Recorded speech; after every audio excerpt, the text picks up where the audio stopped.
మధుసూదన్ రావు, నా కొడుకు డాక్టర్ చిత్తులూరు మణిదీప్ నిన్న సూరజ్ గ్రాండ్లో కత్తి శ్రావణిరెడ్డి గారు నా మీద చేసినటువంటి ఆరోపణలు అవాస్తవాలని ఖండిస్తూ మీకు చెబుతున్నాను. ఆమె రైతు నగరం గ్రామంలో 110 అనే సర్వే నంబర్లో మా పూర్వీకులకు 1956లో దాన విక్రయం ద్వారా 5 ఎకరాల 61 సెంట్లు మాకు ఉంది. మేము ఎవరికి అమ్ముకోలేదు. ఆ స్థలాన్ని మధుసూదన్ రావు దౌర్జన్యం చేసి ఆయన అనుభవిస్తున్నాడు అనేది ఆరోపణ. ఈ విషయంలో ఆమె చెప్పిన 56వ సంవత్సరంలో దాన విక్రయం కరెక్ట్. ఆ దాన విక్రయం ద్వారా వాళ్ళ పూర్వీకులైనటువంటి కత్తి వీరారెడ్డి, పెద్ద వీరారెడ్డి, చిన్న వీరారెడ్డి 5 ఎకరాల 61 సెంట్లు చిట్టెపు అంకమ్మ ద్వారా దాన విక్రయం వచ్చింది.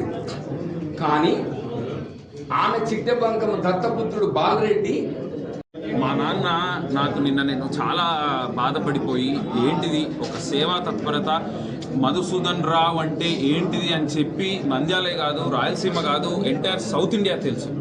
అటువంటి వ్యక్తిని పట్టుకొని నోటికి ఏది వస్తే అది మాట్లాడటం అనేది సభ్యకరంగా, సమాజంగా ఏమి ఉద్దేశం ఇస్తుందో నాకు అర్థం కాలేదు. కొడుకుగా నేను చాలా మనస్తాపం చెందితే మా నాన్న ధైర్యం చెప్పి మనం ఈమెతో గత 4-5 సంవత్సరాలుగా ఎవరి సహాయం లేకుండా మన పక్కన నిజం, నిజాయితీ, న్యాయంతో మనం పోరాడుతున్నాం. ఒకరి అండ లేకుండా ఓన్లీ న్యాయవాదులతో మేము సమర్పిస్తూ దీనిని ఫైట్ చేస్తున్నాం. అటువంటి దాంట్లోకి అనవసరంగా రాజకీయ నాయకులని వాళ్ళని తీసుకొని వచ్చి ఇది హై పొలిటికల్ డ్రామాగా తయారు చేసి దీనిని వైరల్ చేసి ఆమె ఏదో లబ్ధి పొందాలన్న దురుద్దేశంతో నిన్న అన్ని చాలా అవాస్తవాలను ఇవన్నీ చెప్పడం జరిగింది. మేము ఇప్పుడు ఇందాక మీకు ఒక 15-20 నిమిషాల దాకా మీకు అన్ని అవాస్తవాలని ప్రూవ్ చేశాం. ఆమెకి నిజంగా నిజాయితీగా 1 సెంటు భూమికి ఆమె దగ్గర 1 పత్రం ఉంటే తీసుకొని రమ్మండి, కోర్టులో ప్రొడ్యూస్ చేయమనండి, కోర్టు కేసు గెలవమనండి. మేము ఆమెకి పువ్వుల్లో పెట్టి ఆ భూమిని మేము అందిస్తాం. ఇది మధుమణి కుటుంబం తరపు నుంచి మేము ఇచ్చే వాగ్విధానం అనుకోండి.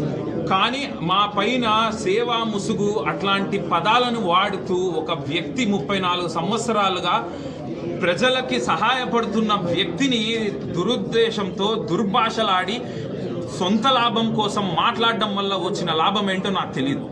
ఒక్క డాక్యుమెంట్ గానీ ఆమె దగ్గర ఉంటే దయచేసి తీసుకొని రమ్మనండి.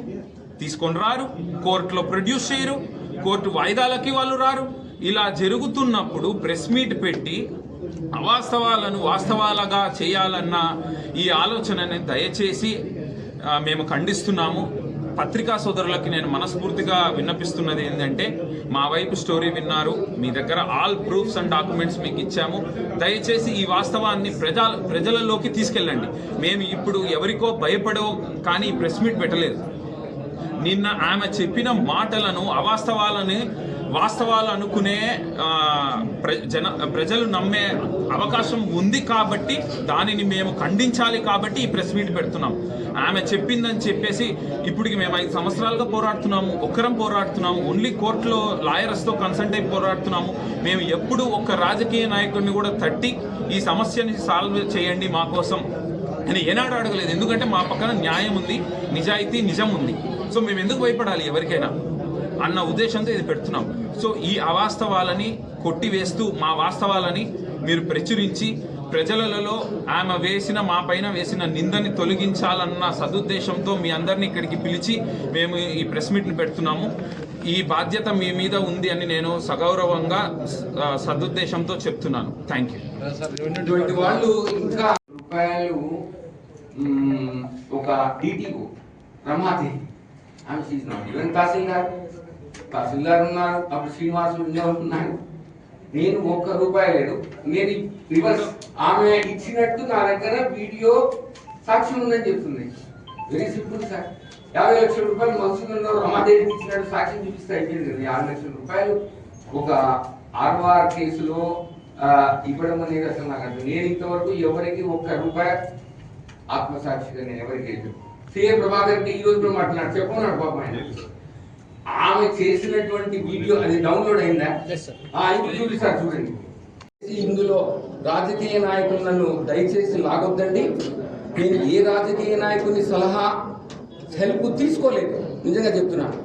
ఆమె మాత్రం ప్రతి ఒక్క రాజకీయ నాయకుని యొక్క తలుపు తట్టింది, నో ప్రాబ్లం. నేను మాత్రం ఏ రాజకీయ నాయకులు హెల్ప్ తీసుకోను. అలాగే కూటమి ప్రభుత్వం, మన ఎన్ఎండి ఫరూక్ గారు కూడా మా గౌరవ మంత్రివర్యులు వాళ్ళ దృష్టికి వెళ్తానన్నారు. మాకు కూడా ఆ దృష్టికి వెళ్ళినప్పుడు మేము ఖచ్చితంగా ఆయనకు వివరణ ఇస్తాం. No problem, no issues. అందుకే మీకు చెప్పానని అనుకుంటున్నాను. మధుసూదన్ రావుకు దౌర్జన్యం కాబట్టి నిజంగా నేను ధైర్యంతో పోరాడుతున్నాను. ఒక్క రాజకీయ వాళ్ళకి నేను నిజంగా అయితే హెల్ప్ తీసుకోలేదు. ఇటువంటి వాళ్ళకి గనక మనం లొంగిపోయి వాళ్ళకి గనక మనం చేస్తే నంద్యాల ప్రజల్ని ఎవరినైనా చిన్న చిన్న వాళ్ళని కూడా ఇది చేసేస్తారు. నంద్యాల భూ కబ్జాలు ప్రజలు, నేను నా తరఫున మధుమణి కుటుంబం పత్రికల్లో నిజంగా ఈ వాస్తవాలను ప్రచురించండి. ప్రజలకందరికీ తెలియాలి అసలు ఏం జరుగుతోంది. షావుని